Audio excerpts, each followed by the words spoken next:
What is up, YouTube, and welcome to this episode of From the Mind of an Appliance Technician. This is C&G Appliance Television, and welcome, everyone. Thank you so much for being here.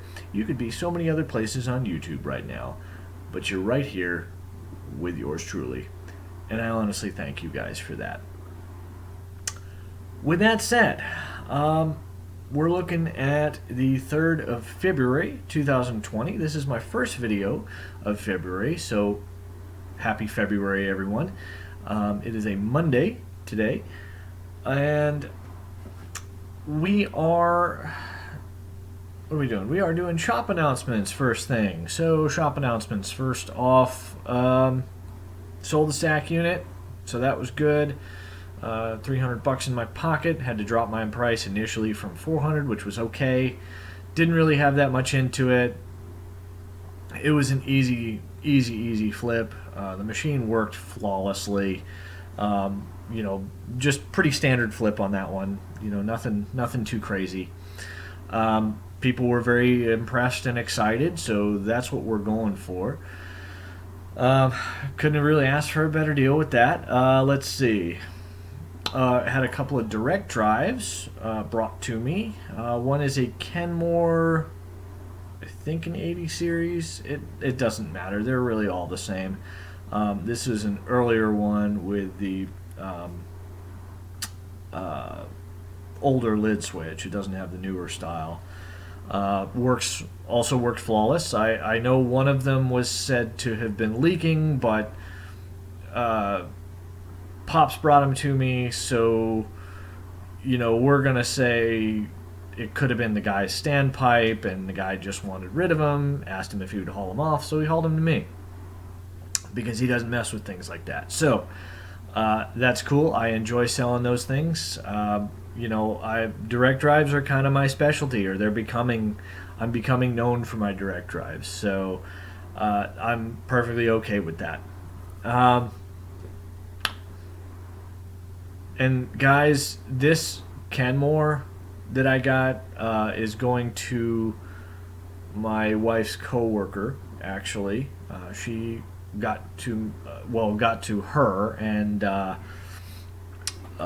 said she needed a machine, and that was pretty much it. I said, sure, I've got one. I just so happened to have one at the right time. So I'm doing kind of restoration level work for not a restoration price, but that's okay. It's about, like I've said before in other videos, it's about karma. It's about putting that out there. I'm trying to help somebody out, and I'm trying to get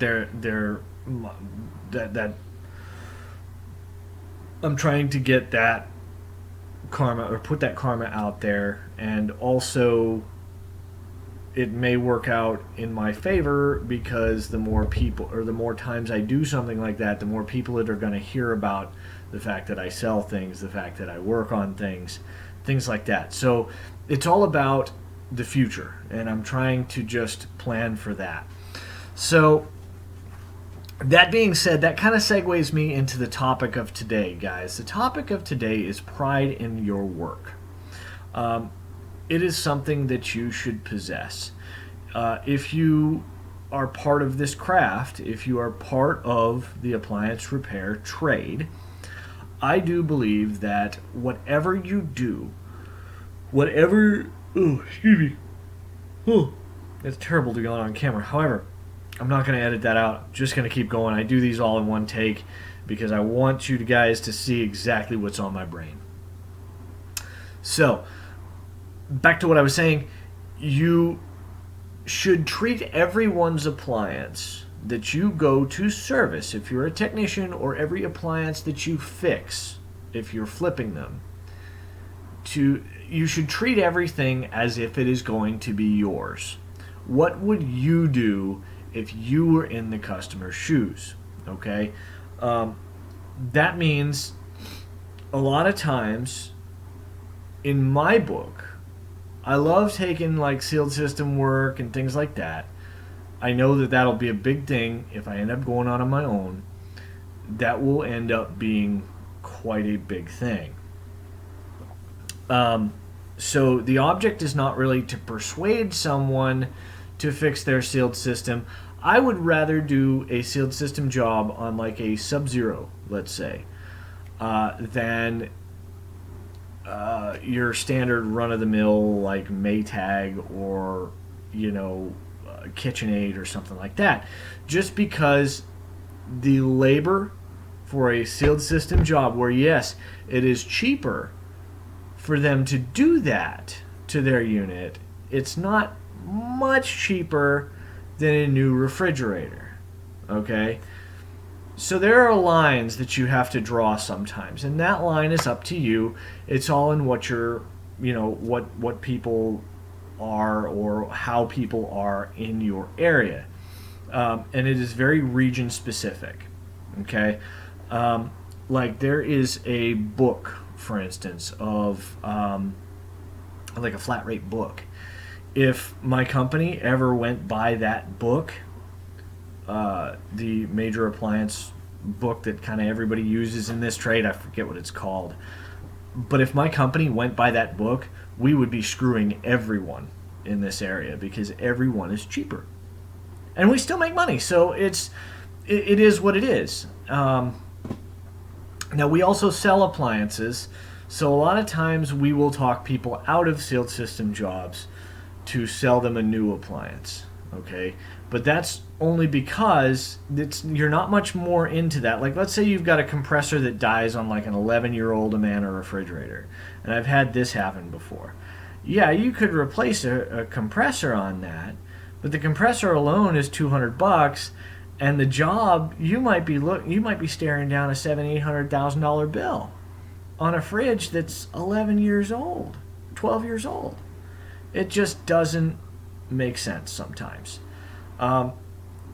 So that part, pricing accordingly, is definitely it definitely goes as part of pride in your work. But I'm really talking about what you do and how you do. In other words, if you see something that needs doing, take the initiative and do it. Okay? Especially if it's a cheap part. Customers are more appreciative of you if you're in there. Like, okay, let's use a direct drive washing machine as an example. Okay, let's say it's off balance because of the pads. Okay, because sometimes there is a little sort of triangular assembly that hangs out, and it has these damper pads that sit on it, so it can slide around somewhat sort of freely. And then the springs are kind of hooked onto it, so it kind of dampens the vibration. But the pads also dampen it too. The springs and pads kind of go hand in hand. And with that knowledge, if you're already taking things down and taking things apart to the point of replacing those pads, yeah, it's an additional expense to replace, let's say, springs. Let's say damper and counterbalance springs. Now the damper springs sit around that triangular assembly. They're what kind of are attached to the bottom of the tub and kind of anchor that tub part of the frame to the actual frame. If you've never taken a direct drive apart, it's kind of hard to describe, but there is a counterbalance spring. There's one long spring that sits at the back of the machine and kind of anchors that tub down so it balances it out to a degree. You might as well get the kit if you're in there doing pads anyway. Pads are a cheap thing, but they're spending the labor already for you to do those pads. Why don't you just add the part, make a little bit more money for yourself, number one, because that's always what is first. But I'm not just saying it because you're making money off of it. Again, this goes back to treating something like it is yours. Okay? I would want to do all that stuff while I was in there.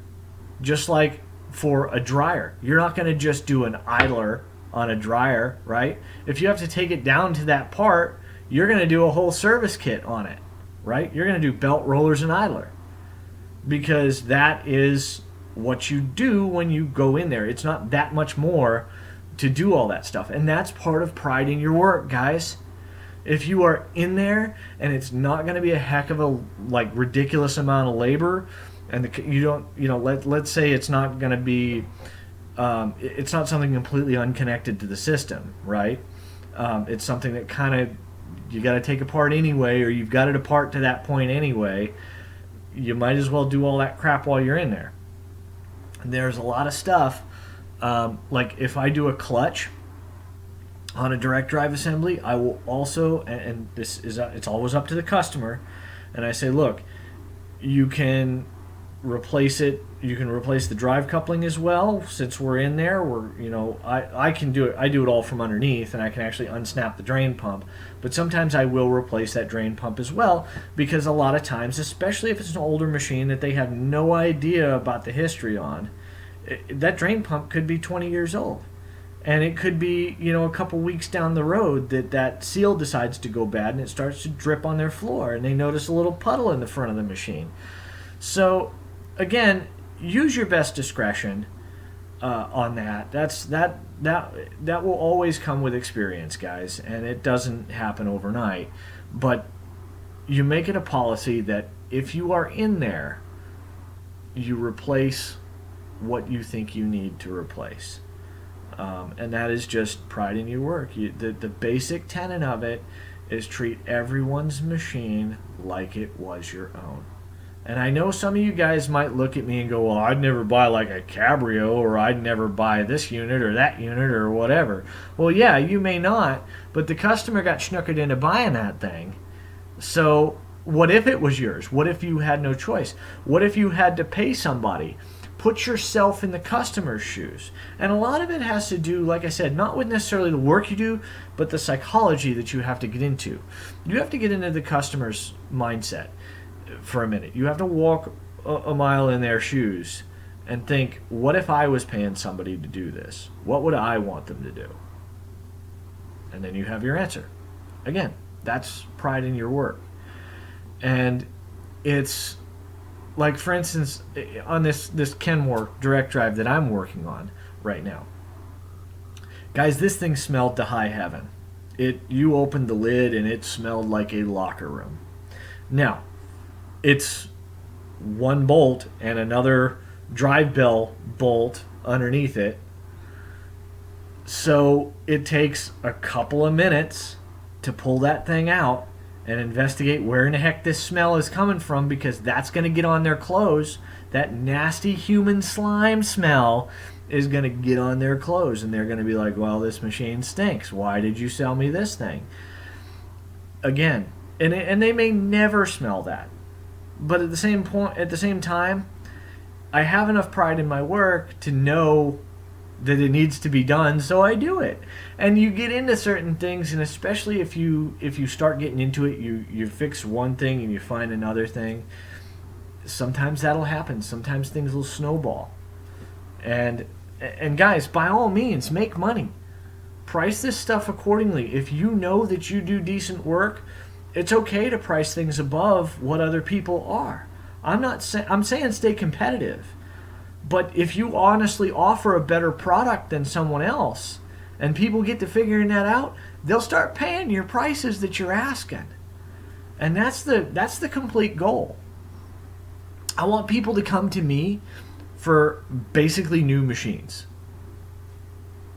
I mean, stuff that they can trust for 20 years is what I'm after. I try the best I can to make that happen, and sometimes you got to eat, so you just got to flip something, and that's okay too. But guys, don't leave something, and I'm begging you guys, don't leave something go that you wouldn't put on your own machine. I never bypass lid switches, never ever, because okay, that is a safety feature. All right, some guys do that out there, and you'll see those wires twisted together a lot of times. I will always restore it back to factory condition, okay? The reason is pretty simple. It is a safety thing, guys. If you leave a lid switch to where it's not working, you can seriously injure someone. And guess what?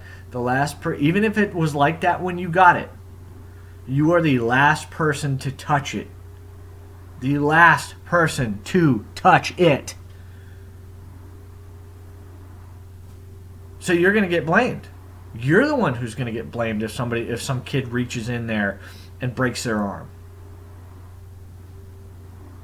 So again, lack of pride in your work can also have very serious consequences, guys. It can come back to bite you. Sometimes it does, sometimes it doesn't. Just be mindful of what you're doing to machines that you're going to either sell people or that you're working on.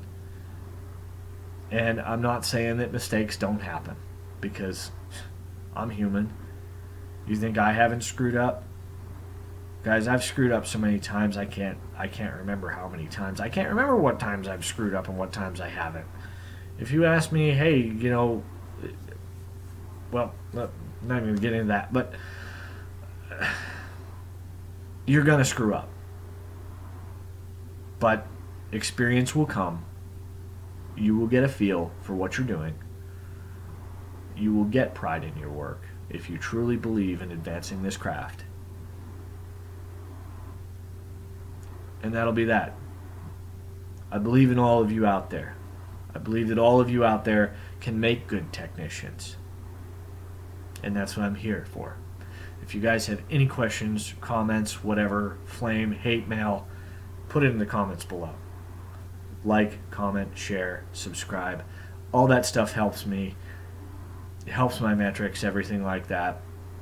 Guys, I'm not after this for money. Okay?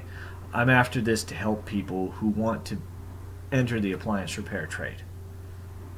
This is my putting karma out there, putting good karma out there to everyone. So I'm offering, if you don't know what it is to have pride in your work, or if you're confused as to what it means, comment. If you're thinking about jumping into appliance repair, comment. I'll help you wherever I can. So thank you guys so much for listening to me ramble. As always, thank you for tuning in to C&G Appliance Television and listening to what comes out of my brain. You all take care, and I will see you on the next episode.